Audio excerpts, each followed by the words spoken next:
बताया था, कुछ बारीकियां उसकी बताई थी, कुछ टेक्निकल नॉलेज हम लोगों को दिए थे। तो मैम उसी टेक्निकल नॉलेज के तहत कल प्रोन पोजीशन पे हमारे कुछ क्वेश्चंस रह गए थे क्योंकि टाइम कम पड़ गया था। तो मैं चाहूँगा कि कल के जो क्वेश्चंस हैं, 3 क्वेश्चन हैं, एक फ्रेंड हमारे फेसबुक का से जो व्यूअर थे उनके, तो मैम क्या मैं क्वेश्चन आप तक पहुँचाऊँ? अभी नहीं, हम आज का सेशन खत्म करते हैं। जब हम क्वेश्चंस लेंगे ना लास्ट में, तो पहले वो लेंगे, उसके बाद आज के ले लेंगे, ठीक है? अच्छा, ओके मैम। तो okay. Today's ma'am topic is about standing. तो आज आप 50 मीटर फ्री पोजीशन का जो पार्ट इवेंट है स्टैंडिंग, उसके बारे में आप मैम से जानकारी प्राप्त करेंगे। आपके जो भी डाउट है वो सेशन के खत्म होने के बाद में क्वेश्चन आयर होंगे, तो उसमें आपका जो भी शूटर की जो भी क्वेश्चनरी है या किसी और व्यूअर की, किसी कोच की या किसी हमारे जो लिसनर हैं उनका जो भी क्वेश्चन होगा वो आप तक मैम से डायरेक्ट आप पूछ सकते हैं, आप हमारे माध्यम से पूछ सकते हैं। तो ma'am today's topic is yours, most welcome ma'am. Yes Deepak, thank you very much और गुड इवनिंग एवरीवन। चलो, welcome back after a short break. अभी Reva, can you start screen share? आज हम शुरू में थोड़ा सा हम रिकैप कर लेते हैं, क्योंकि पहले फर्स्ट डे पे कई सारी ऐसी बातें हुई जो आज हमारे लिए काम आएगी। और सो उसका एक बार रिकैप कर लेते हैं फर्स्ट डे।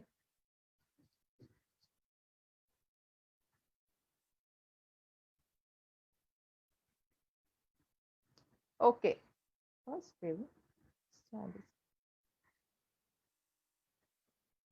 आधी ओके ओके ओके। सो हमने पहले दिन देखा कि 50 मीटर रेंज क्या होती है।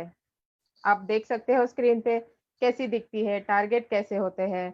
वो आउटडोर रेंज पे जैसे विंड फ्लैग आप देख रहे हो, तो विंड है, लाइट है, ऑफ कोर्स बाकी जैसे वेदर चेंज होता है उसके इफेक्ट्स भी आते हैं। डिटेल में हम ऑफ कोर्स आगे जैसे जाके हम आगे इसके बारे में और बात करेंगे। लेकिन these are the things we saw कि फीचर्स क्या है, 50 मीटर राइफल शूटिंग कैसे बनता है, कैसे डेवलप हुआ ये इवेंट। तो उसके बाद देखा हमने कि क्या क्या वेपन्स और इक्विपमेंट्स कौन से यूज होते हैं। ये सारे मतलब बेसिक ये चीजें चाहिए ही, ये अलग अलग शेप और टाइप की आती है मार्केट में, but these are the basic equipment that we use for 50 metre events. फिर इसके बाद हमने देखा कि इवेंट्स क्या क्या शूट होते हैं 50 मीटर रेंज पे, स्पेशली राइफल इवेंट्स।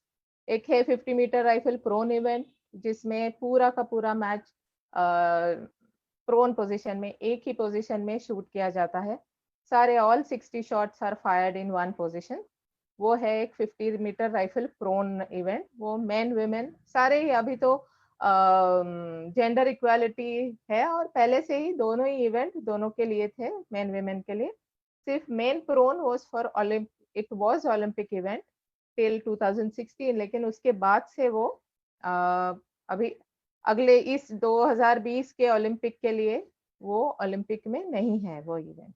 लेकिन 3 पोजीशन जो हमारा इवेंट है राइफल का, वो मेन वुमेन दोनों का ही है। और अभी जेंडर इक्वालिटी के लिए उन्होंने पहले विमेन का 60 शॉट का था, अभी वो भी 120 शॉट्स का हो गया। मतलब हर पोजीशन में आप देख सकते हो ये तीनों पोजीशन में 40 40 40 करके शॉट्स चलाए जाते हैं।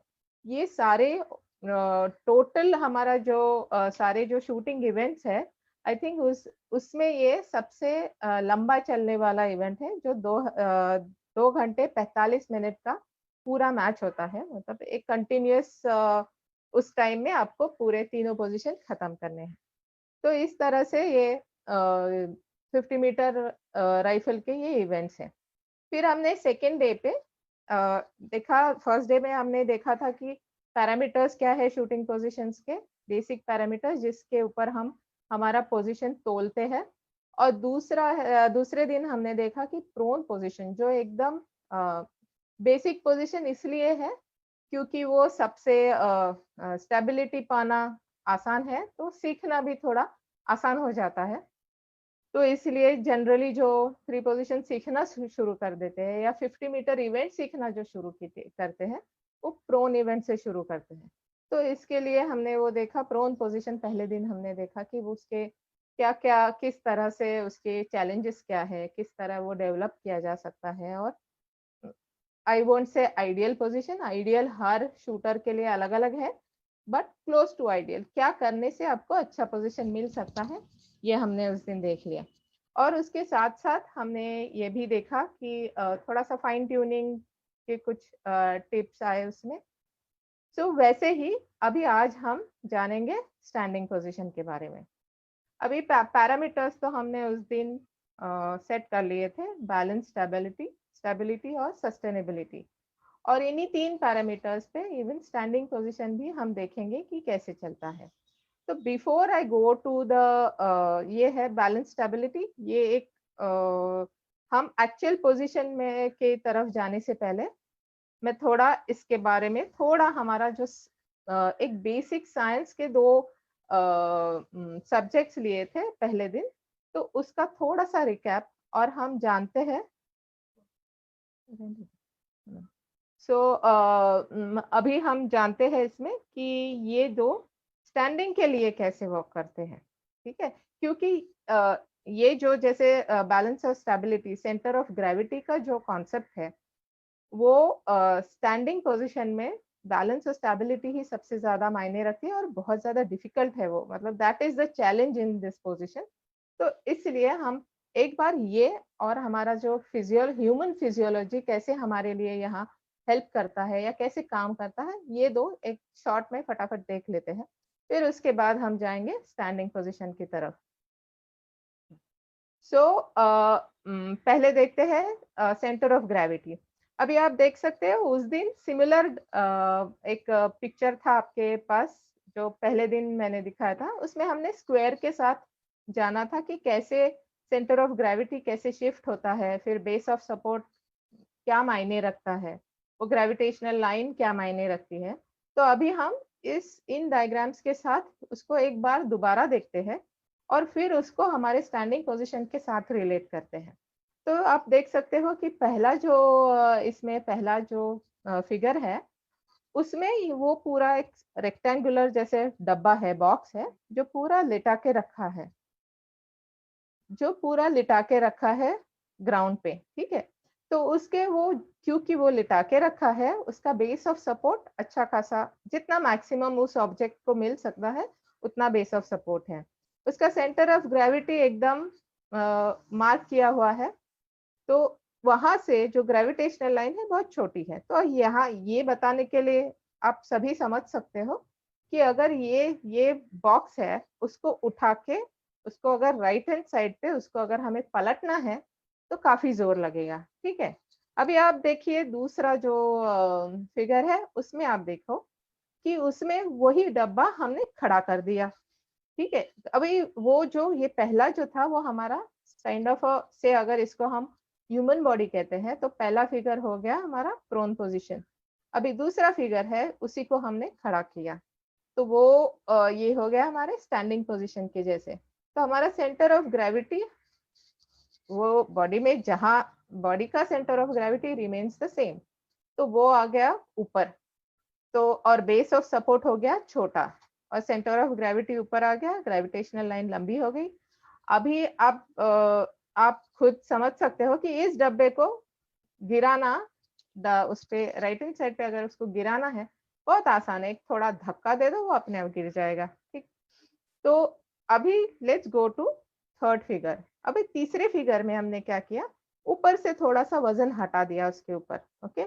एक थोड़ा सा एकदम पिरामिडल नहीं है, उसका ऊपर का जो टॉप है वो थोड़ा नैरो कर दिया, तो उसका सेंटर ऑफ ग्रेविटी नेचुरली ऊपर का काफी सारा वजन हट गया, तो वो जो सेंटर ऑफ ग्रेविटी नीचे आ गया, तो उसका बेस ऑफ सपोर्ट अच्छा है। तो दिस इज ये जो दूसरा फिगर है, उससे ये थोड़ा स्टेबल है, ज्यादा स्टेबल है उससे ज्यादा, तो उसको गिराने के लिए आपको थोड़ा ज्यादा जोर लगाना पड़ेगा। अब आते हैं हमारी चौथी फिगर की तरफ। ये हमारा है स्टैंडिंग का जो हमें कंडीशन मिलती है, मतलब जिसको हमें हैंडल करना है, ये हमारे स्टैंडिंग जैसा है कि एग्जैक्टली वही ऑब्जेक्ट हमने उल्टा कर दिया, तो उसका बेस हो गया छोटा, सेंटर ऑफ ग्रेविटी ऊपर चला गया। अभी इसको गिराने के लिए तो आपको बहुत ज्यादा तकलीफ नहीं पड़ेगी, अब थोड़ा धक्का मारो वो अपने आप गिर जाएगा। तो ये हुए, ये आप याद रखिए अभी हमने जो भी एक्सप्लेन किया है। अब ये जो लास्ट के 2 फिगर्स है वो हमें स्टैंडिंग में, इसको हम इसके साथ हम अपना पोजीशन रिलेट करेंगे, लेकिन उसके पहले थोड़ा सा जो ह्यूमन फिजियोलॉजी जो एक टर्म आई थी उसको थोड़ा जान लेते हैं। फिजियोलॉजी टर्म को सुन के आप डरना नहीं, कुछ नहीं है। वो जिस तरीके से हमारी हड्डियां और मसल काम करते हैं वो आता है ये फिजियोलॉजी के अंदर।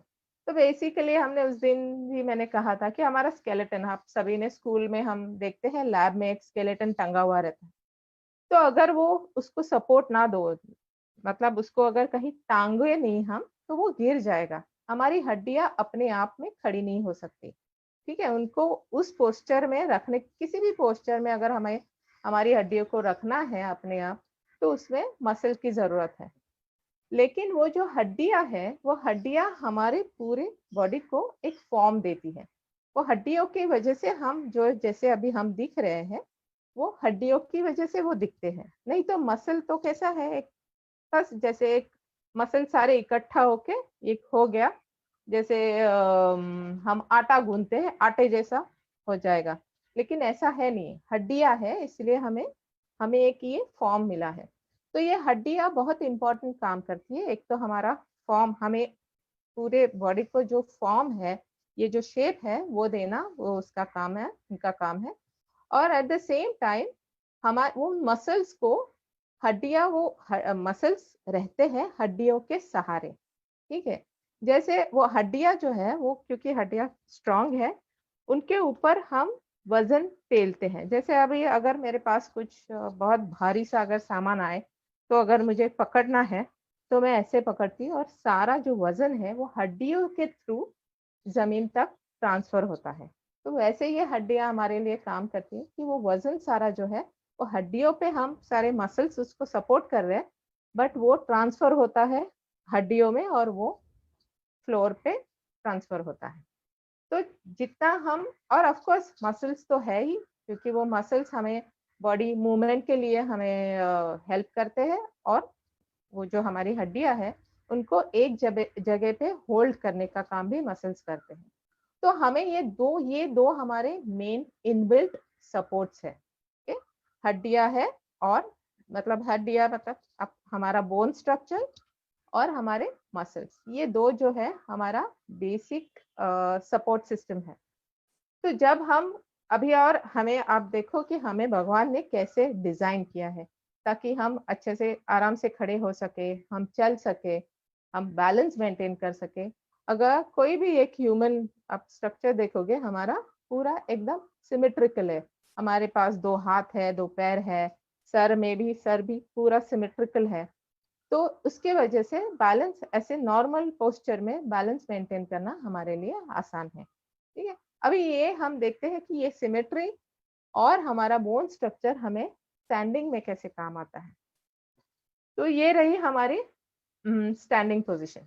तो अभी स्टैंडिंग बैलेंस मेंटेन करने के लिए हमारे पास क्या क्या है, हम फैक्टर्स देखते हैं। एक टॉल पोस्चर है, मतलब प्रोन में हम लेटे हुए थे, अभी स्टैंडिंग में हम पूरे खड़े हैं। Heavy top and small base of support. Heavy top मतलब राइफल जैसे, अभी ये नॉर्मली तो मैं एकदम आराम से खड़ी हूँ और मेरा अच्छा खासा बैलेंस है, ठीक है, सिमेट्रिक जैसे वो खड़ा है शूटर, आप देख सकते हो उस फिगर में। और जैसे ही आप, राइफल हमारे बॉडी पे रेस्ट होता है, राइफल का वजन अराउंड 5 से 6 किलो हमारा राइफल का वजन होता है, .22 राइफल का। तो जैसे ही वो राइफल हमारे बॉडी पे आता है, we are adding extra weight on the top, ऊपर हम ज्यादा वेट डाल रहे हैं।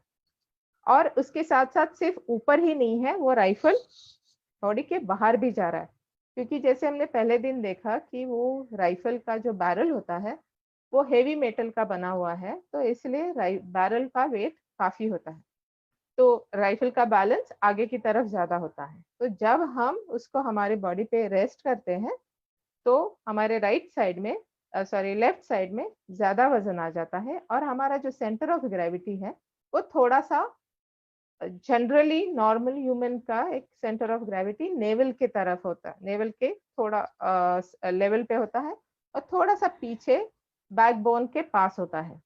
तो वो ये राइफल जो उठा के हमें खड़े होना है उसकी वजह से वो थोड़ा आगे शिफ्ट होता है, लेफ्ट हैंड की तरफ शिफ्ट होता है। तो अभी उसको हमें बैलेंस करना है। तो उस बैलेंस करने के लिए हम क्या करते हैं, हम पैर थोड़े चौड़े कर लेते हैं। ठीक है, जैसे आप देख सकते हो वो राइट की जो फिगर है इसमें आप देख सकते हो, उसने पैर थोड़े चौड़े कर लेते हैं और जो अपर बॉडी है, क्योंकि वजन उस तरफ ज्यादा है तो वो राइफल को हम लेफ्ट हैंड से सपोर्ट करके अपर बॉडी थोड़ी पीछे कर लेते हैं ताकि वो वजन थोड़ा हमारे ऊपर आए।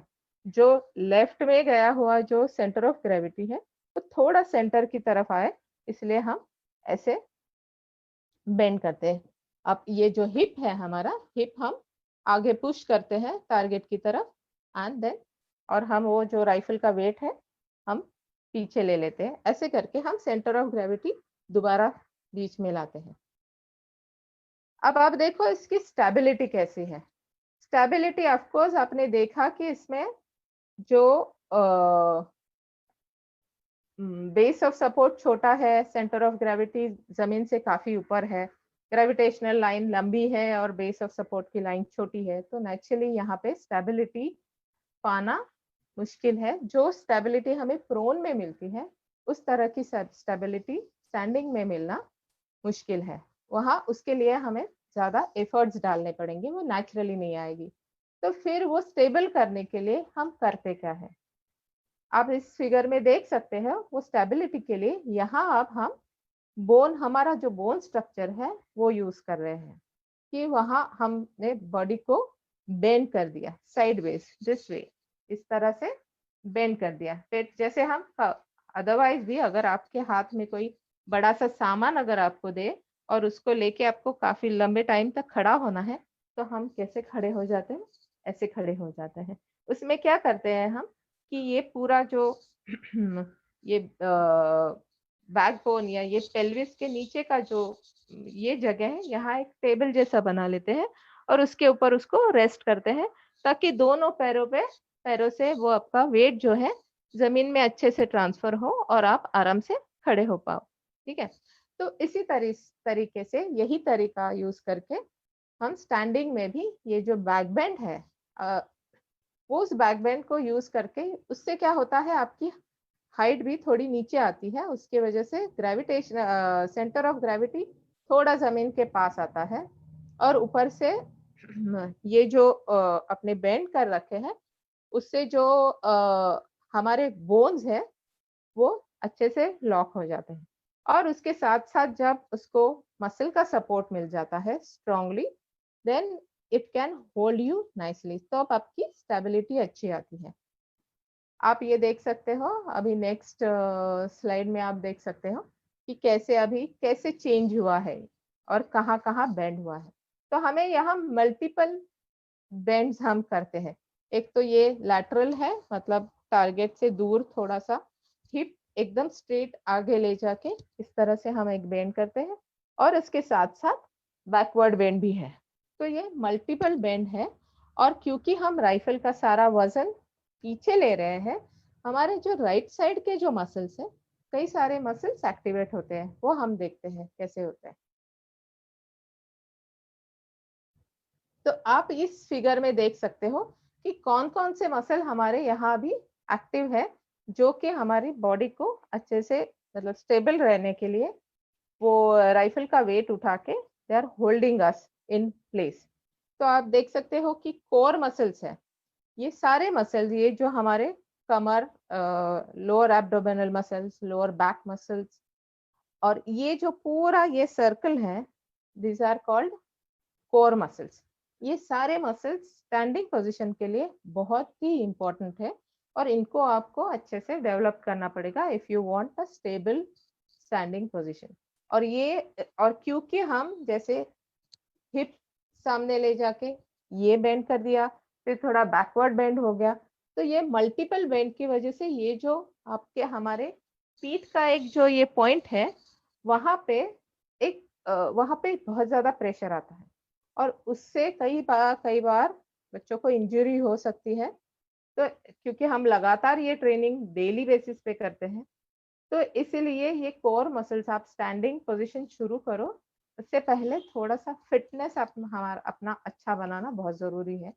अगर आपके कोर मसल स्ट्रांग है तो आप बहुत आसानी से स्टैंडिंग पोजीशन अडेप्ट कर सकते हो और कमांड भी कर सकते हो। फिर आप देख सकते हो ग्लूट्स ग्लूट्स जो है हमारे, जैसे हिप के जो मसल्स है वो एक्टिव होते हैं, हैमस्ट्रिंग्स एक्टिव है, काफ एक्टिव है। और इस वजह से इस पोजीशन में इतने सारे मसल्स एक्टिव हैं, तो उससे क्या होता है कि सस्टेनेबिलिटी, एक हमने उस दिन प्रोन में भी ये देखा था कि सस्टेनेबिलिटी मतलब स्टेबिलिटी और बैलेंस आ गया ठीक है, लेकिन हमें सिर्फ वो वैसे खड़े खड़े तो नहीं रहना पूरा टाइम, हमें लोड अनलोड करना है, एक शॉट चलाना है, और जो शॉट की एक्यूरेसी ही अल्टीमेटली हमारा गोल है। तो अगर सही तरीके से अच्छा शॉट अगर हमें चलाना है, एक्यूरेट शॉट चलाना है, तो हमें ये सस्टेनेबिलिटी मतलब वो पोजीशन उस पर्टिकुलर एक्टिविटी में हमें कैसे काम देगा वो देखना बहुत जरूरी है। तो वहां हमने देखा था कि हर शॉट एक जैसे चले या हम सेम शॉट रिपीट कर पाए, उसके दो तरीके हैं। या तो एक बार पोजीशन लो, उसको छोड़ो ही मत, बस कोई अपने आप लोडिंग अनलोडिंग होती रहे और हम चलाए। एक ये तरीका है ताकि कोई पोजीशन हिलेगा ही नहीं, चेंज ही नहीं होगा, तो शॉट तो एक जैसे चलेगा ही। और दूसरा एक तरीका है कि पूरा एक्शन आपको रिपीट करना है। स्टैंडिंग प्रोन में तो हमने थोड़ा सा ट्विक करके पोजीशन ऐसे बना लिया जहां आप मोरलेस बहुत ही थोड़े मूवमेंट में आप हर बार लोड अनलोड कर सकते हो और आपका हर शॉट आप रिपीट कर सकते हो। लेकिन स्टैंडिंग में क्योंकि स्टेबिलिटी ऑलरेडी इतनी कम है, स्टैंडिंग में ये कर पाना मुश्किल है। बॉडी बहुत जल्दी और इतने सारे मसल्स ऑलरेडी एक्टिवेटेड है, वो तो थक जाएंगे और फिर धीरे धीरे वो आपका पोजीशन डिस्टॉर्ट कर देंगे। तो स्टैंडिंग में तो ये पॉसिबल नहीं है कि एक पोजीशन लो और उसी पे बने रहो। तो फिर स्टैंडिंग में हमें क्या करना है, स्टैंडिंग में हमें करना है रिपीट एक्शंस। मक्खी सिलावा से okay. So repeat actions precisely for every shot. हर बार आप राइफल उठाओ, आओ और शॉट चलाओ, खत्म करो। तो ये जो एक्शन है आपको हर बार एक जैसे रिपीट करना है। अभी मैं यहाँ पे एक बताती हूँ कि प्रोन और स्टैंडिंग के बीच में फर्क क्या है। उस दिन प्रोन के बारे में मैंने बताया था, प्रोन बहुत ही प्रिसाइज है, एक्यूरेसी बहुत अच्छी मिलती भी है। तो प्रोन इज लाइक जैसे हम सुई के वो छोटे से होल में धागा डालने जैसा, प्रोन प्रोन पोजीशन में जो स्किल लगती है वो वैसा है कि सुई के एक छोटे से होल में धागा डालना है। और अगर प्रोन वैसा है तो स्टैंडिंग आप किसके साथ, स्टैंडिंग का स्किल किसके साथ मैच करोगे। Standing is like jumping of a moving train, मतलब चलती हुई गाड़ी से कूदना, हर बार उसी जगह पे कूदना है और स्मूथली लैंड भी करना है। तो ये इसलिए स्टैंडिंग और प्रोन में जो स्किल लगते हैं वो अलग तरीके के स्किल की जरूरत होती है। तो यहाँ जैसे हमारा मूवमेंट है, उस मूवमेंट के बीच में आपको सही जगह पे एकदम, जब आपका पूरा मूवमेंट आपके कंट्रोल में आए उस टाइमिंग में शॉट चलाना है, और वो कंट्रोल वैसे ही रख के शॉट स्मूथली जैसे लैंड करे टारगेट पे, तो आप रिकॉइल लो और शॉट खत्म करो। तो ये अलग स्किल स्टैंडिंग के लिए जरूरी है। इसीलिए मैं हमेशा सजेस्ट करती हूँ, कोई न्यू कमर अगर देख रहा है तो, या कोचेस कोई देख रहे हैं तो उनको हम usually that's a practice also, यही प्रैक्टिस है हमारी। जनरली हम प्रोन से 50 मीटर सिखाना प्रोन से शुरू करते हैं, तो प्रोन और स्टैंडिंग पहले आप करो। अगर आप एयर राइफल कर रहे हो तो बहुत ही अच्छा है, फिर आपको बस प्रोन सीखने की जरूरत है। प्रोन और स्टैंडिंग एक बार आपको समझ में आ जाए तो फिर नीलिंग सीखना आसान हो जाएगा, क्योंकि वो नीलिंग जो है वो दोनों का मिक्सचर है। वो कैसे, वो हम कल देखेंगे। अभी हम आगे बढ़ते हैं कि ये स्टैंडिंग का पोजीशन, ये बेसिक तो आपने देख लिया स्टैंडिंग का कैसे पोजीशन बनता है। अभी हम देखते हैं कि स्टैंडिंग का पोजीशन के लिए आप स्टैंडिंग का पोजीशन सिस्टमैटिकली कैसे डेवलप करें। ये ये क्यू सिस्टम होना चाहिए, ये हम 2 बार ऑलरेडी बात कर चुके हैं। तो अभी यहाँ देखते हैं कि कैसे हमें स्टैंडिंग के पोजीशन के लिए कैसे प्रिपेयर करना है। सबसे पहले तो प्रिपेयरिंग इक्विपमेंट कम्स, मतलब वो पहले आएगा ही आएगा, क्योंकि हम इतने सारे इक्विपमेंट यूज करते हैं। आपको कुछ भी करने से पहले आपको अपने इक्विपमेंट अच्छे से चेक करने चाहिए और उनको प्रिपेयर करना चाहिए। तो चेक बट लेंथ, उस दिन जैसे प्रोन में आपने किया था वैसे ही करना है। ग्रिप पकड़ो आप और यहाँ पे आपका बट प्लेट लगाओ, that is your approximate but length. लेकिन जब आप पोजीशन लेते हो तब आपका ग्रिप, आपका ये जो राइट हैंड है वो जहाँ पे आता है आराम से, मतलब ग्रिप आपका यहाँ आराम से बैठना चाहिए। या हाथ आप जब यहाँ रखते हो ऐसे, तब इसके अंदर उसको आपको बट को और ग्रिप को फिट करना है इसके अंदर। तो और इस तरह से फिट करना है कि दोनों प्रेशर सही हो और आपका हाथ रिलैक्स्ड रहे। तो इसलिए ये लेंथ जो है ये अप्रोक्सीमेट ये लेंथ होता है। तो जब आप पोजीशन लोगे तब उसको आप अपने हिसाब से सेट कर सकते हैं। तो पहले तो बट लेंथ चेक करना है, उसके बाद स्टैंडिंग में हमें हैंड स्टॉप की जगह हमें चाहिए पाम रेस्ट। जो पामरे अब बाद में आप उसके पिक्चर्स देखोगे, और पहले दिन हमने दिखाया था पाम रेस्ट का पिक्चर जो इक्विपमेंट वाले पेज पे था। तो पाम रेस्ट इज अ, ये हमारा पाम है, लेफ्ट पाम, ओके। उसके ऊपर जहाँ पे आपका राइफल रेस्ट होता है हाथ पे, वहां पे एक लकड़ी का ब्लॉक होता है, उसको कहते हैं पाम रेस्ट।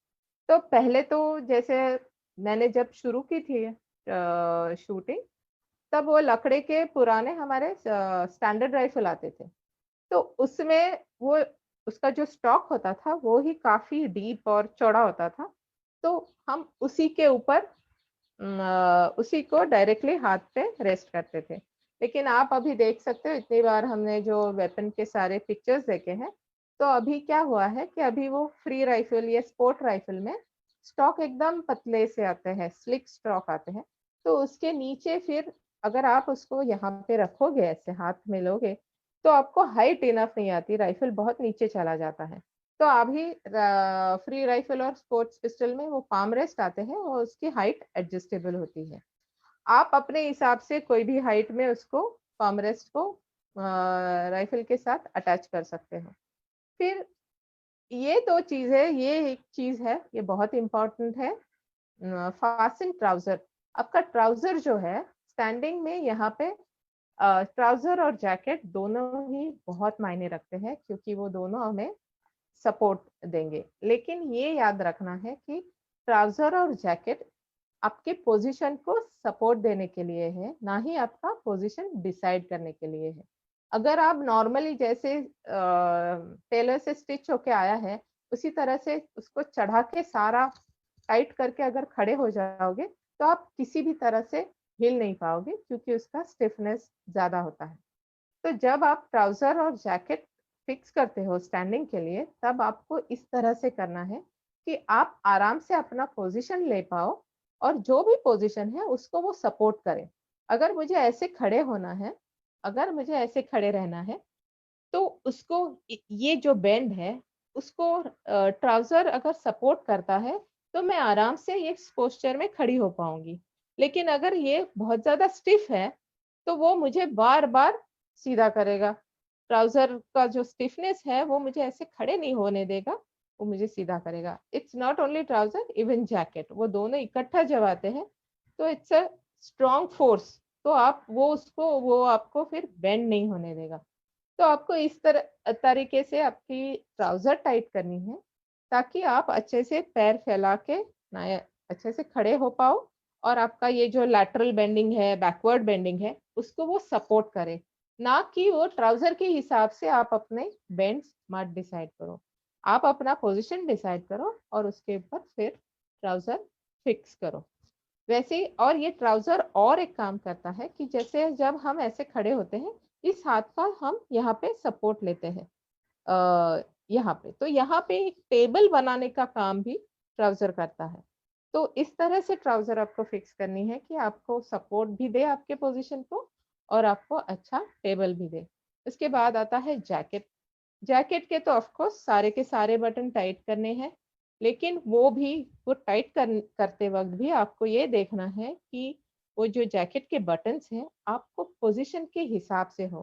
कई बार क्या होता है कि वो इतने टाइट होते हैं कि वो आपको बेंड भी नहीं करने देते और यहाँ सब कुछ इतना फ्लैट हो जाता है कि आपका हाथ यहाँ से फिसल जाता है। ये हाथ रखने के लिए यहाँ टेबल ही नहीं बनती। तो इसलिए आपके जैकेट के बटन्स भी आपको उस हिसाब से सेट करने हैं।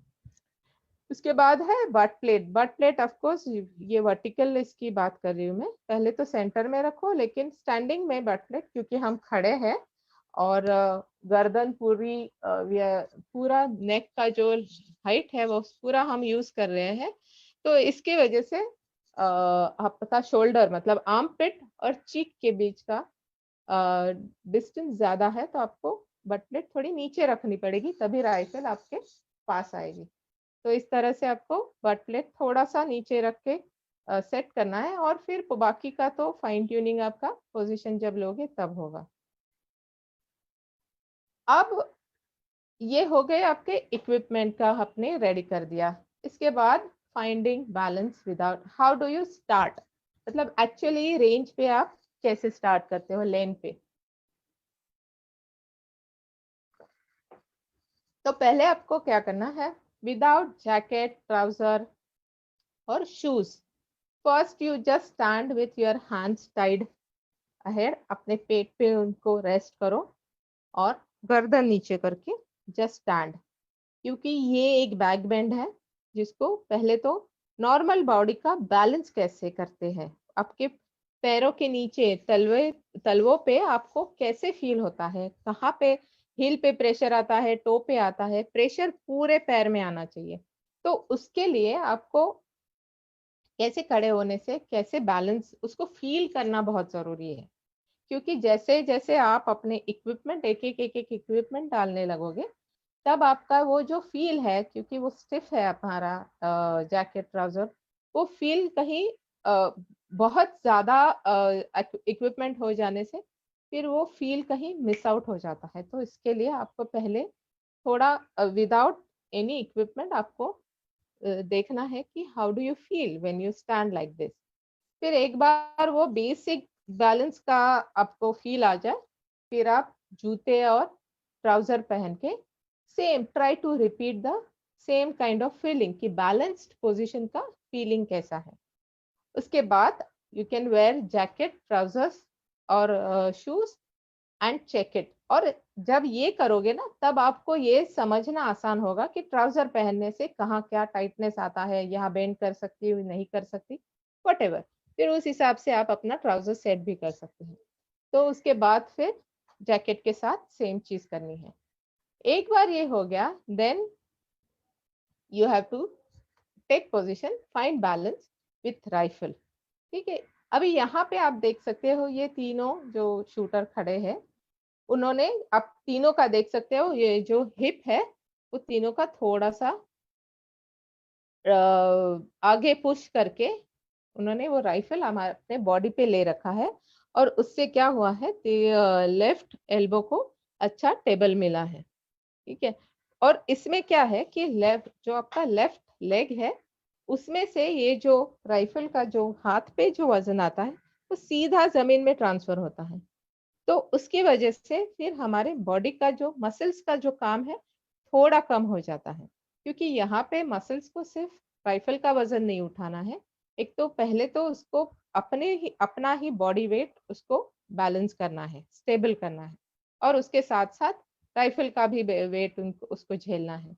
तो आप देख सकते हो तीसरी जो एकदम राइट हैंड साइड की जो फिगर है उसमें आप देख सकते हो ब्लू से मार्क किया हुआ है, दैट इज योर टेबल। ये आपका टेबल है जिसके ऊपर आपका पूरा पोजीशन बैठता है। तो ये टेबल बनाना वो एकदम इस स्टैंडिंग पोजीशन का वो कोर है, वो उसकी वो जान है। अगर ये टेबल आपका अच्छे से बन गया तो आपको स्टैंडिंग पोजीशन, स्टैंडिंग आपको आ गई। फिर एक बार ये टेबल बन के बेसिक बैलेंस आपको अच्छे से आ जाए, उसके बाद ऑफकोर्स आपको चेक करना है कि बट प्लेट। कई बार अभी इनिशियली तो you can start with centre में बट प्लेट लेके आप स्टार्ट कर सकते हो, लेकिन जब ये यहाँ आता है और आप सामने देखते हो, फिर ये कितना राइफल अगर बाहर है तो उसको आपको अंदर लाना पड़ेगा, तभी वो आपका सर जो है हेड पोजीशन सही आने के लिए सर के नीचे आपका राइफल सर के पास आना चाहिए, ताकि आप उसको आराम से ड्रॉप करके रिलैक्स करके छोड़ सकते हो।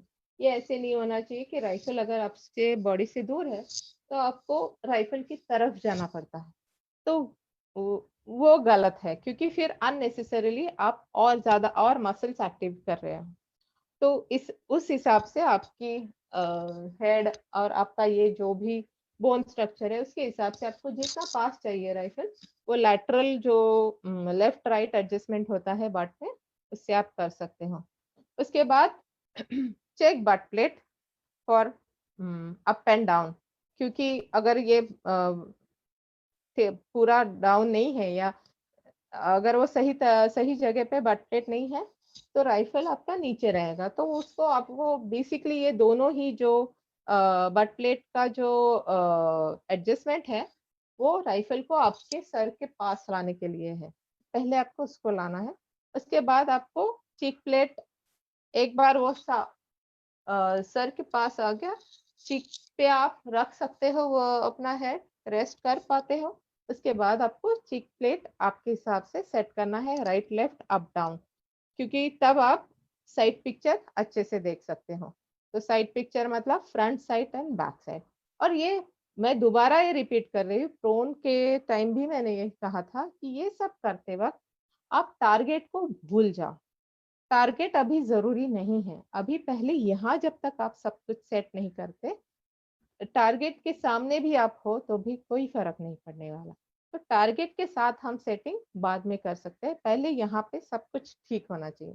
तो ये जब आप पोजीशन लेते हो उस वक्त आप हो सकता है आपका राइफल लेफ्ट में जाए, राइट में जाए, नीचे जाए या बहुत ऊपर हो, कोई बात नहीं, हम उसको इतने सारे सेटिंग्स और एडजस्टमेंट राइफल में ऑलरेडी दे रखे हैं और अभी आईएसएसएफ रूल से वो सारे अलाउड है। पहले स्टैंडर्ड राइफल था तो ये सारे अलाउड नहीं थे, लेकिन अभी अलाउड है, तो उसकी वजह से वो हम कर सकते हैं। और इसके बाद एक बार ये सेट हो गया, फिर आप अपना जो पोजीशन है पूरा का पूरा, वो या तो अगर राइफल लेफ्ट में है तो आप थोड़ा आगे आ सकते हो, राइट में है तो थोड़ा पीछे जा सकते हो। और ये जो पॉइंट है उसके अराउंड आप पूरा अपना पोजीशन थोड़ा सा राइट लेफ्ट घुमा के you can align your rifle with the target. अब फाइन ट्यूनिंग में बट हुक, ये उस दिन प्रोन में मैंने जो एक्सप्लेन किया था, आज भी सेम ही है। वो बट हुक आपको आपके बॉडी के साथ अच्छे से टच होना चाहिए, कहीं पर भी प्रेस नहीं होना चाहिए, ताकि वो रिकॉइल में आपको तंग नहीं करे। स्टैंडिंग में बट हुक एक इम्पोर्टेंट काम करता है, वो सपोर्ट भी देता है, क्योंकि आगे वजन ज्यादा है तो वो इसको यहाँ पे उसका जो वर्टिकल मोमेंट है यहाँ जाके वो रोक देता है, तो उसको राइफल को होल्ड करना आसान हो जाता है। इसकी ग्रिप भी जैसे पहले ही बताई इनिशियली कि ये जब आप लेंथ एडजस्ट करते हो तब ये ग्रिप आराम से आपके हाथ में आनी चाहिए। ऑफकोर्स ये प्रोन जैसी पूरी रिलैक्स नहीं हो सकती, क्योंकि बॉडी में मूवमेंट है, तो ग्रिप थोड़ी सी टाइट होगी। आई एम नॉट सेइंग, मैं गलत वर्ड यूज किया, टाइट नहीं होनी चाहिए, ग्रिप फॉर्म होनी चाहिए, ठीक है। एकदम लूज नहीं होनी चाहिए, एकदम टाइट नहीं होनी चाहिए, फॉर्म होनी चाहिए, जिससे आपका हाथ पे ग्रिप अच्छे से हो कि जो वो फिसले ना। और हेड पोजीशन जैसे बताया कि आप सीधा खड़े हो, राइफल आपके पास लाना है, आपको राइफल के पास नहीं जाना है। तो वहां आके जैसे राइफल आपके पास आती है, आपको सिर्फ सामने मुड़ के सर ड्रॉप करना है। और ये छोटे छोटे चीजें हैं जो फाइन ट्यूनिंग में आते हैं। अब देखते हैं palm rest and balancing rifle. तो पाम रेस्ट जो है, अभी आप इन तीनों का ही देख सकते हो, तीनों के हाथ का जो ये प्रोपोर्शन है, उसके हिसाब से उन्होंने अपना पाम रेस्ट का हाइट फिक्स किया है। तीनों ही ये हाथ हम यूजुअली ऐसे ही पकड़ते हैं क्योंकि वो राइफल भारी है, तो ऐसे पकड़ने से आपको आसान होता है उसको होल्ड करना, राइफल को वेट लेना। तो इसलिए वो पाम रेस्ट अपने बॉडी के जो भी प्रोपोर्शन है उसके हिसाब से आप उसको सेट कर सकते हैं।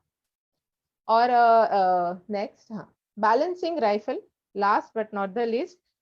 स्टैंडिंग में बैलेंसिंग राइफल बहुत मायने रखता है क्योंकि आपका हाथ आपके बॉडी के पास है, और बहुत सारा प्रोन में आप, क्योंकि हम ऐसे पोजीशन लेते हैं, आपका हाथ आगे सपोर्ट करता है राइफल को। लेकिन स्टैंडिंग में अपना ये जो सपोर्टिंग पाम है, इस पाम का सपोर्ट काफी पीछे आता है, तो आगे वजन बहुत ज्यादा हो जाता है और फिर वो आपको स्टेबिलिटी नहीं देगा और रिकॉइल में भी तंग करता है। तो इसलिए हम कई बार स्टैंडिंग में पीछे वेट ऐड करते हैं। आप देख सकते हो दोनों ही राइफल में कैसे वेट ऐड करिए किए हैं। कर्सर फिरो, कर्सर फिरो। ओके। सो एक बार इस तरह से आप अपना राइफल बैलेंस कर सकते हो। इस हाथ पे जहां आप राइफल को सपोर्ट करते हो उधर पकड़ के आप, अगर आप छोड़ दो तो आपको पता चल जाएगा कि राइफल का वेट कहाँ, अगर राइफल बैलेंस है या नहीं। ऑफकोर्स ये पूरी तरह से एकदम तराजू की तरह नहीं होता है, थोड़ा सा वेट आगे रहेगा, लेकिन आप पीछे जैसे प्रोन में किया था, प्रोन में आगे हमने वेट डाला था, यहाँ पे पीछे डाल के आप थोड़ा थोड़ा डाल के देख सकते हो कि किस में आपको स्टेबिलिटी अच्छी मिलती है। सो आज के लिए दैट्स इट फॉर स्टैंडिंग। इसके बाद हम सवाल लेंगे। आई होप आज का स्टैंडिंग का आपको सही सही समझ में आया है, और उसके हिसाब से आपको कुछ सवाल है आप पूछ सकते हो। दीपक? हाँ जी दी। हाँ, सवाल लेते हैं। जी सवाल पहले के कल पहले के, प्रो जी जी। हाँ, कल के लेते हैं जिस टॉपिक। अच्छा, कल का हमारे पास एक सवाल है, हाँ एक शूटर का जो फेसबुक व्यूअर है उनके सवाल था ये। हाँ वो ये जानना चाहते हैं कि प्रोन पोजीशन उनको लगता है बहुत आसान है, हाँ लेकिन जब वो लेटते हैं तो उनको they are facing problem in breathing. जब वो ओके। लेटते हैं राइफल लेके तो उसका हाँ कोई हल कैसे, या तो उनकी पोजीशन वो जानना चाहते हैं कि कैसा है। तो ये बोल रहे हैं अच्छा, कि how to take breath in prone position. Okay. See, prone में क्या होता है, ऑफ कोर्स ब्रीदिंग बहुत इंपॉर्टेंट है प्रोन पोजीशन में, क्योंकि उसी से आपका जो बाकी इतना स्टेबिलिटी है उस पोजीशन में कि जो चीजें मायने रखती है वो यही है फाइन वाले की, जैसे आपका पल्स, हार्ट बीट है और ब्रीदिंग है। तो जब अगर आपको ब्रीथ करने में अगर तकलीफ हो रही है, तो आपको अपना जैकेट देखना चाहिए कि आप बहुत ज्यादा टाइट तो नहीं कर रहे हो, और ऊपर से आपका जो अपर बॉडी जो उठता है वो अच्छे से, बहुत ज्यादा अगर फ्लैट पोजीशन होता है तो आपके पेट दबता है और चेस्ट पे प्रेशर आता है। तो ये एक तो आपको चेक करना है, और नॉर्मल ब्रीदिंग, प्रोन में ब्रीदिंग नॉर्मली ही होती है। सिर्फ कैसा है, जैसे लोडिंग के बाद जब आप राइफल उठाते हो तब नेचुरली वो जो थोड़ा सा मूवमेंट है उससे सांस चढ़ जाती है, तो पहला ब्रेथ जो है वो लंबी लेनी चाहिए सांस। और प्रोन में कैसा है, आप जैसे सांस लंबी लेते हो आपका बैरल नीचे जाएगा, टारगेट के नीचे जाएगा, और जब सांस छोड़ते हो तो वापस जहां पे आपने जीरो किया वहां आ जाएगा।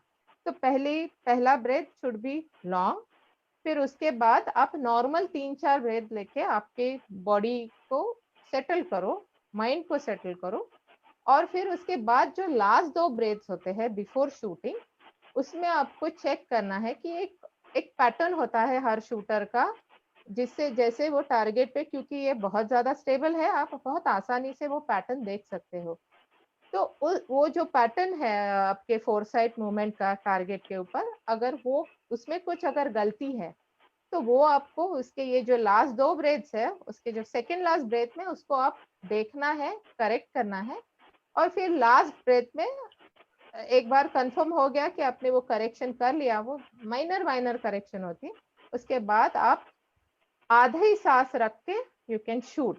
पूरा आप ना पूरा ब्रीद आउट करो ना पूरा एकदम पूरा ब्रीद इन करो, बट हल्की सांस लेके you can shoot. Next ji Deepak. Thank you दीदी। एक क्वेश्चन और है। ये शूटर हैं, ये जानना चाहते हैं, ये भी फेसबुक के हमारे व्यूअर हैं, वो ये जानना चाहते हैं कि लेग पोजीशन का क्या रोल है, और प्रोन में बोलते हैं कि प्रोन में लेग पोजीशन जो हम स्ट्रेस करते हैं तो उसका क्या रोल है, कोई ऐसा पर्टिकुलर डिस्टेंस होता है कि इतने पे ही पैर रखना है, ये जानकारी जानना चाहते हैं। मुझे कि बहुत खुशी है कि आपने ये सवाल पूछा, क्योंकि इसको यूजुअली शूटर्स बहुत इग्नोर करते हैं, बट ये बहुत इंपॉर्टेंट चीज है कि आपका जो लोअर बॉडी है, हालांकि वो पूरी जमीन पे हम लेटे हुए हैं और लोअर बॉडी को ऐसे कोई काम नहीं करना है, लेकिन लोअर बॉडी और upper body by default they are attach. तो अगर आपके लोअर बॉडी में कोई भी किसी भी तरह की टेंशन है या मूवमेंट है, तो वो आपके शॉट को अफेक्ट करती है, इसलिए आपके जो लेग पोजीशन है वो भी प्रोन में बहुत मायने रखते हैं। तो इसलिए आपको करना ऐसे है कि जब आप लेटते हो, एक बार पोजीशन आपका सेट हो गया, एक बार पूरे दोनों पैर अच्छे से स्ट्रेच करके फिर उनको रिलैक्स करो, ताकि वो अपने पोजीशन में वो पूरा जब तक आपकी शूटिंग खत्म नहीं होती वो उसी पोजीशन में रहे और आपको कोई मतलब वो टेंस ना रहे। तो उसमें क्या होता है कि जैसे हमने प्रोन पोजीशन में मैंने दिखाया भी था कि जो राइट लेग है आपका, दाहिना जो पैर है, उससे आपका ये जो शोल्डर प्रेशर है वो कंट्रोल होता है, क्योंकि हमने लेफ्ट हैंड साइड पे थोड़ा सा बैलेंस उसका शिफ्ट किया है। तो नेचुरली अगर पूरी बॉडी ऐसे रख के लेफ्ट हैंड साइड पे आप नहीं कर सकते, तो लेफ्ट हैंड साइड पे शिफ्ट करने के लिए थोड़ी हमारी बॉडी राइट से उठती है, तो उसको अकोमोडेट करने के लिए और उसको होल्ड करने के लिए ये राइट लेग बहुत काम आता है। तो आप कई शूटर करते हैं कि उसको स्ट्रेच करके सीधा रखते हैं, लेकिन मैं प्रिफर करती हूँ कि उसको थोड़ा सा आप अगर बेंड करो, तो उसको वो उस बेंड को ऊपर नीचे आप अपने हिसाब से हर दिन आप बैलेंस जो लेफ्ट में जो बैलेंस आया है, पोजीशन का बैलेंस, उससे आप रेगुलेट कर सकते हैं। तो इसलिए ये दोनों ही पैरों का पोजीशन मायने रखता है, और ये चीज कैसी है कि एक बार आप सेट करो, फिर पूरे आपके शूटिंग टाइम में उसकी तरफ देखने की आपको जरूरत नहीं पड़ेगी। ठीक है दीपक, नेक्स्ट। जी दीदी। और 2 क्वेश्चन और हैं कल के। हाँ। एक क्वेश्चन ये है कि मैं अपनी राइफल को सेंटर कैसे करूं? जैसे नॉर्मली पोजीशन लेते हैं वो लेफ्ट और राइट रहती है, तो विदाउट मूविंग एल्बो उसको सेंटर कैसे करें? कोई इसका एक आइडिया हो या फिर कोई एक टेक्निक तो हो? 2-4 अभी मैं देखे बगैर तो ये कहना मुश्किल है कि किस वजह से आपका सेंटर में नहीं आ रहा है, लेकिन एक तो मैंने उसमें बताया था कि इस एल्बो के अराउंड आपको अपना पोजीशन घुमाना है ताकि वो सेंटर में आ जाए, और उसके साथ साथ ये जो बट प्लेट का जो राइट लेफ्ट एडजस्टमेंट है, वो टेल और ये बट प्लेट का ये वाला जो वर्टिकल एक्सिस के अराउंड जो ये राइट लेफ्ट घूमता है ना उसका ये तो फेस, तो ये 3 जो जी एडजस्टमेंट है उससे आपका राइफल आपके या तो अगर आपके पास आता है तो वो राइट में जाएगा, आपसे दूर जाता है तो लेफ्ट में जाएगा। तो ऐसे करके आप ये सारे सेटिंग्स इकट्ठा आपको चेक करने, एक दूसरे के साथ काम करते हैं ये सेटिंग्स। तो आपको ये थोड़ा थोड़ा करके किसी को आपके साथ बिठा के ना आपको वो मदद करे, इस तरह से आप पोजीशन में आप देख सकते हो कि कौन सा पोजीशन है बट का जो आपको सही बैलेंस भी सही दे और वो राइफल सेंटर भी हो जाए। जी थैंक यू दीदी। एक आखिरी सवाल है कल का सवाल हमारे अगेन फेस पेज हमारे फेसबुक पेज से हैं। वो ये हाँ। जानना चाहते हैं कि मेरी राइफल कैंट ज्यादा होती है, तो क्या कैंटिंग इज गुड फॉर शूटिंग, और उसको सुधारता हूँ तो मेरा शोल्डर पे प्रॉब्लम आता है, तो क्या कैंटिंग मेंटेन करके मैं शूटिंग कर सकता हूँ? बिल्कुल बिल्कुल कर सकते हो आप कैंटिंग। अगर आपका हर बार हमारा जो मेन एम है शूटिंग का, पर्पस मतलब एक्यूरेसी ऑफ कोर्स है, लेकिन बेसिकली हम एक्शन ऐसे करते हैं कि हर शॉट एक जैसा हो। अगर आपका कैंट पूरे टाइम एक जैसा रहता है परमानेंटली, कि हर बार सेम कैंट आप अगर रिपीट कर सकते हो, तो उसको, और आपको उससे अगर अच्छी शूटिंग हो रही है, अच्छा बैलेंस मिल रहा है, तो आपको उसको कुछ करने की जरूरत नहीं है। लेकिन अगर कई बार होता है कि कैंट ज्यादा होने से कुछ टाइम बाद वो इट स्टार्ट्स फॉलिंग लेफ्ट, अगर ऐसे हो रहा है तो फिर आपको आपके बट की जो सेटिंग है उस पे ध्यान देना पड़ेगा, कि जैसे बट आपका ऐसे ऐसे जो सेटिंग है, कई बार उसको अगर आपका ऐसे कैंट है राइफल का, तो जो बट प्लेट को थोड़ा सा ऐसे टेढ़ा करोगे तो आपका राइफल सीधा रहेगा और आपके शोल्डर में बट सही तरीके से फिट होगा। आप ये करके देख सकते हो। अगर ये जो सेटिंग है, और इसके साथ आपको टेल भी थोड़ा सा सेट करना पड़ेगा, उसके साथ वो आपका ये प्रॉब्लम हट सकती है। लेकिन if you are comfortable with cant, you should go ahead and use the cant. अगर आप बार बार रिपीट कर सकते हो, इससे कोई दिक्कत नहीं। थैंक यू दी, ये हमारे कल के क्वेश्चन थे। आज के हमारे हाँ। कुछ व्यूअर स्टैंडिंग के हैं और हाथ जिन्होंने रेज किया है दिव्यांशा प्रियदर्शनी ने। तो हाँ। जितेश, आप दिव्यांशा जी को फोकस करिए।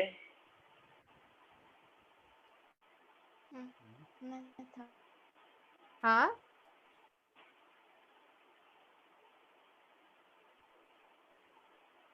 दिव्यांशा का अनम्यूट करिए पहले। Good now you afternoon can ma'am. Ask your question. Good afternoon Divyasha, बोलो। Ma'am I am Divyasa from Orissa. Ma'am Okay. मेरा परसों आवाज आप तक नहीं पहुंच पाया, तो मेरा कोई बात नहीं, क्वेश्चन। अभी हाँ अभी पूछिए अब। मैम आई का फोकस के बारे में आप परसों क्वेश्चन हुआ था मैम, आप हाँ। बोलना चाहते थे लेकिन डिस्टर्ब हो गए, तो हाँ। उसे और एक बार समझा दीजिए। और मैम आई का फोकस डाइट मतलब के बारे में थोड़ा। आई के फोकस मतलब अभी मुझे याद नहीं मैं क्या कह रही थी उसे। आप जरा मुझे याद दिला सकते हो? यस मैम, जो हाँ। 2 उंगली एक दूर में रखना है और एक पास में रखना है। वो आई का एक्सरसाइज है ये। इस तरह से आप कर सकते हो। एक उंगली दूर रखो, एक पास में रखो। एक बार या तो कोई ऑब्जेक्ट भी, अगर आप घर में बैठे हो, एक अपनी उंगली अपने पास रखो, एक दूर का ऑब्जेक्ट पे फोकस करो, फिर पास के ऑब्जेक्ट पे फोकस करो। ये एक एक्सरसाइज है जो आप कर सकते हो। उससे क्या होता है, हमारा कैमरा का जैसे जूम होता है, वैसे अपने आंखों का भी जूमिंग एबिलिटी है। तो वो जो मसल्स है उनको वो एक्सरसाइज होती है।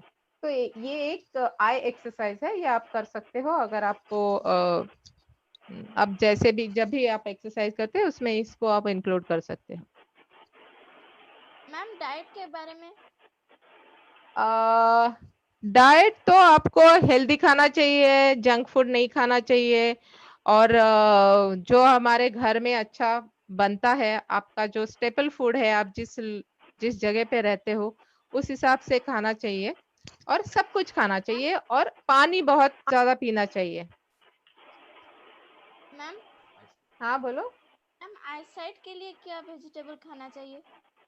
कैरेट खाओ आप, लेकिन ऐसा नहीं है कि दिन भर कैरेट ही खाते रहो। कैरेट का आप कैरेट ऐड कर सकते हो अपने डाइट में। और इट्स ये कैसा है ना, जो आपका हमारे बॉडी का कोई भी ऑर्गन, जब पूरी बॉडी हेल्दी तो सब कुछ हेल्दी।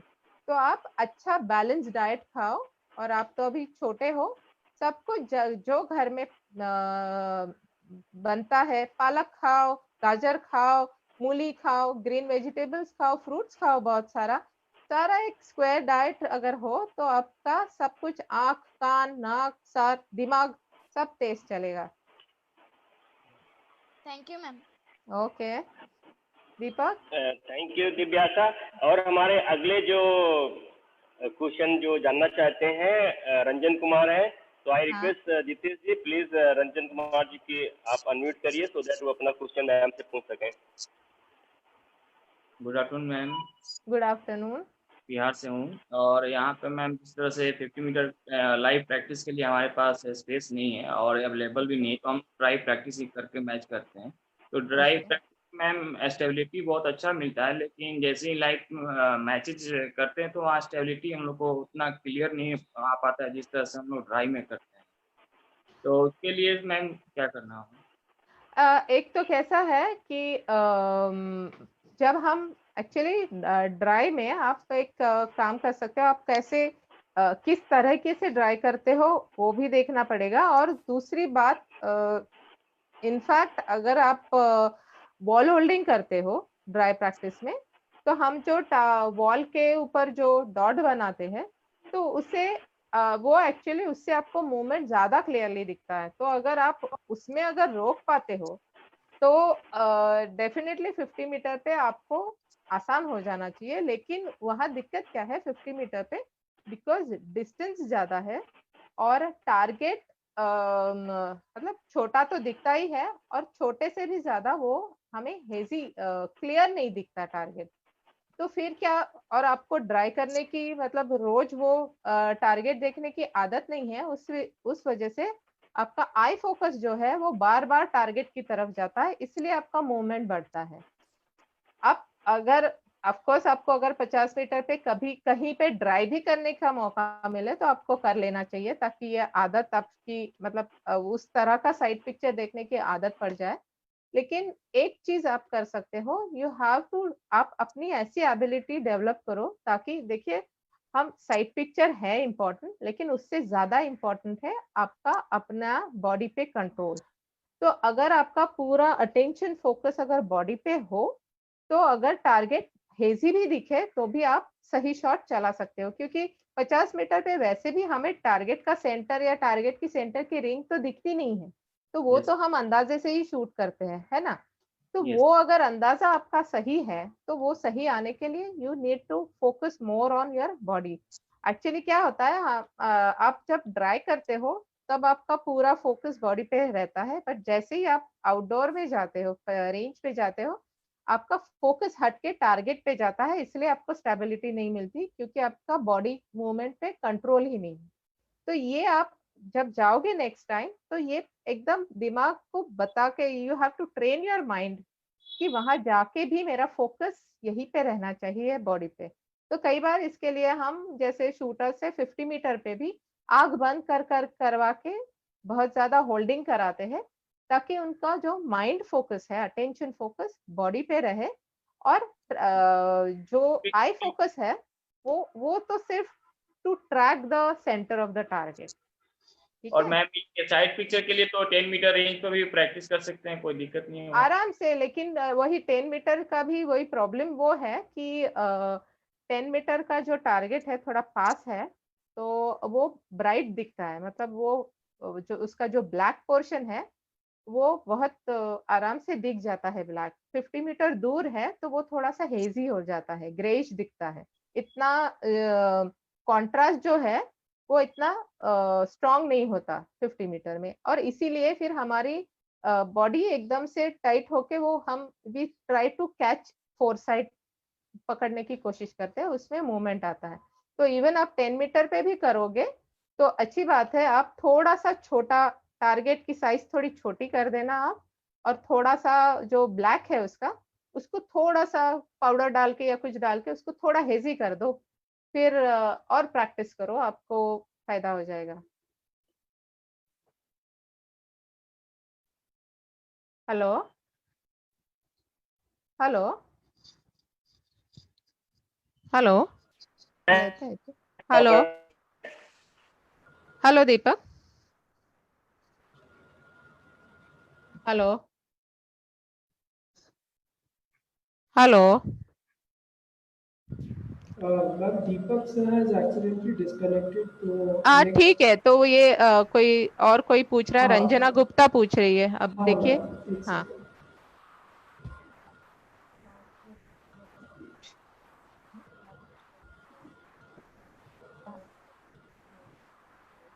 रंजना जी आप बात कर सकते हैं।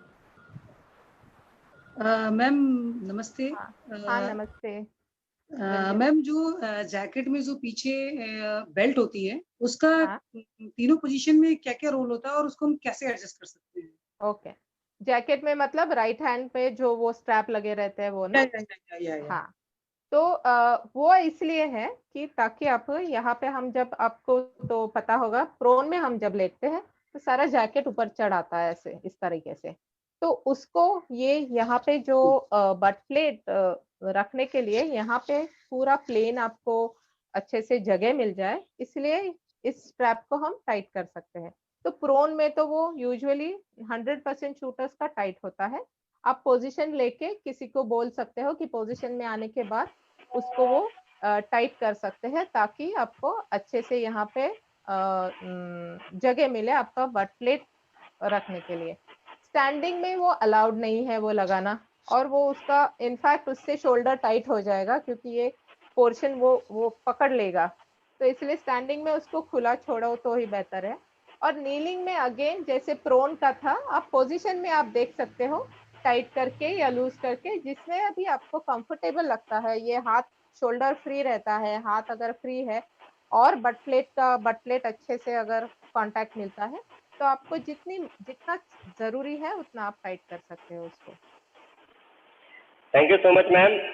It was a good session today, and our time is ends now. So I would like to thank you and Sai NRI and E पाठशाला खेलो इंडिया and all जितने भी हमारे व्यूअर थे फेसबुक के और जो हमारे आज ई पाठशाला में उपस्थित शूटर्स थे, तो सभी के लिए थैंक यू सो मच। एक बार दीपक, मैं सिर्फ एक बात बतानी है मुझे कि वैसे जैसे हमने प्रोन का किया वैसे ही हम कल मैं थोड़ा और शॉर्ट कर दूंगी कल का सेशन। जवाब सवालों के जवाब मिलना बहुत जरूरी है, कल देंगे उसके जवाब। ओके, आप नोट कर लीजिए। Okay, thank you so much, stay safe, take care, bye bye. Bye ma'am.